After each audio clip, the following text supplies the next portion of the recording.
আসসালামু আলাইকুম। Hello friend, কেমন আছেন আপনারা? আশা করি প্রত্যেকে ভালো আছেন। আজকে আমরা শুরু করতে যাচ্ছি ক্লাস 4 চতুর্থ আরেকটি ভিডিও। সেই ভিডিওতে কিভাবে আপনি চাঁদা ব্যতীত পেন্সিল কম্পাস ব্যবহার করে 60 ডিগ্রি কোণ অঙ্কন করতে পারেন।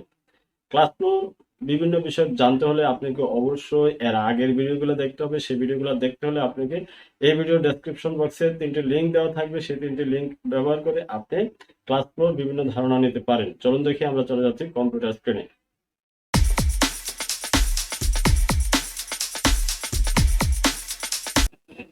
Welcome back ক্লাসফ্লো।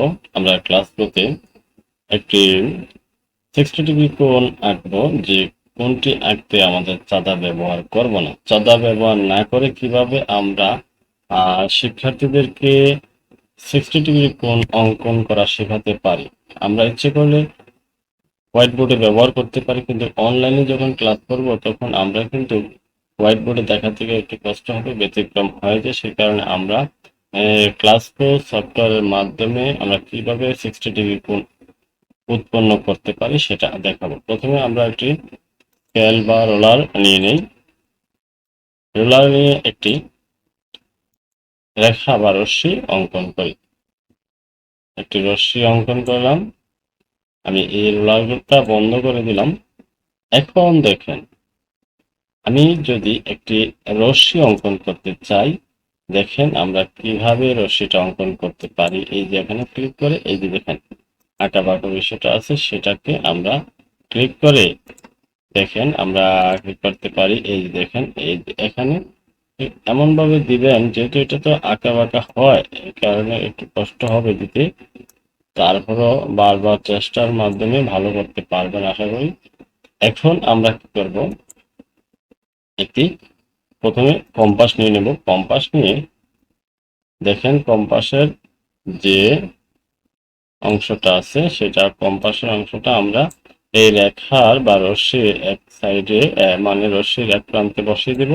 বসিয়ে দিয়ে আমরা এটাকে ঘোরানোর চেষ্টা করি, এবং এখন ছোট বড় করতে পারি।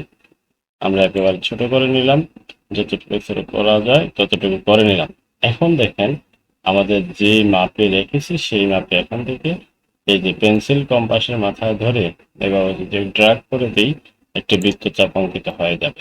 এখন সেম সিস্টেমে, মানে সেম মাপে আমরা কি করব, আবার এদিকে একটা বৃত্তচাপ অঙ্কন করব।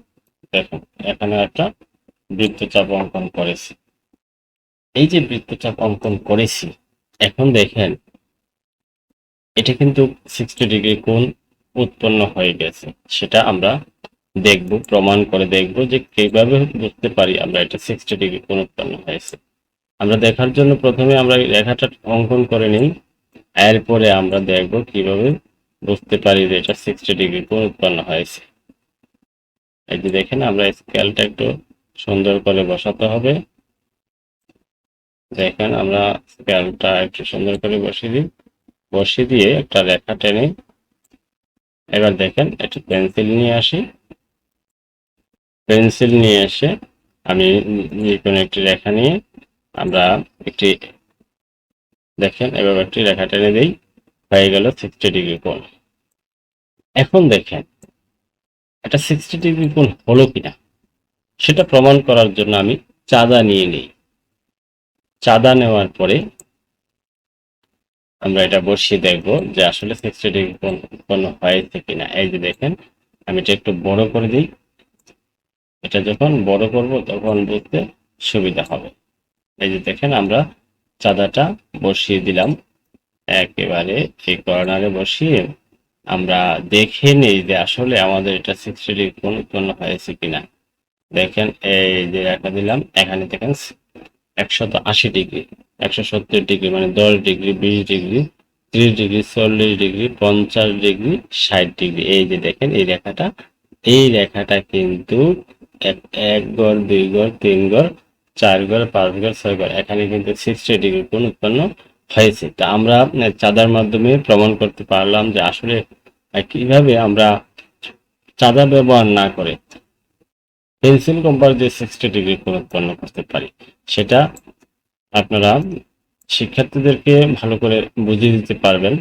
বোর্ডের মাধ্যমে। যাই হোক, আমরা এখন এই পর্যন্ত ভিডিও রেখে চলে যাচ্ছি। আল্লাহ হাফেজ।